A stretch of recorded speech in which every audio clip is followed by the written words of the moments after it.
inna ilaihi raji'un. Inna lillahi wa inna ilaihi raji'un. Inna lillahi wa inna ilaihi raji'un.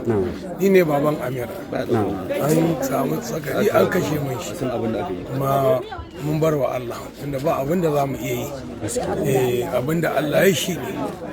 Mu dai mun dogara ga Allah ne.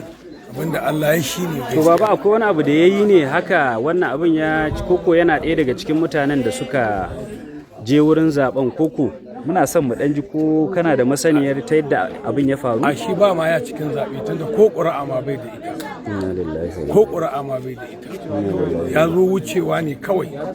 Ya fito zai tafi shago. Na'am. Wannan abu ya faru shi fa za mu tafi kasuwa kawai muna sayi. Kai wane ne kai? Wannan shi ne tare suke. Masha kai ne yayan shi Haris ke. Ni ne yayan Annabi. Okay Amir.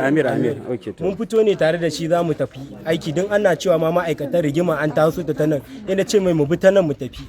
Mun ɗauki hanya muna tafiya ne kawai sai muka ji an ta wuri dududdu kawai sai wani ba ma ma'aikaci ba ne kaya sa noman na gida shine ya sakar kaɗo harbi don duk ba ma mu san ya harbe shi ba sai da muka baro tun kai za ka iya gane wanda ya wannan harbin? Muddin na gan shi zan gane shi. To alhamdulillah amma a tunaninka yana tare da su wane ne cikin yana cikin bayan saboda yana tare da 'yan banga a bayan shi. Okay. Akwai 'yan banga a bayan shi kuma ko lokacin da ya kamancece ne shi yake. Bai da ƙiba haka siriri ne dogo ya sa farar riga kuma wandon shi baki ne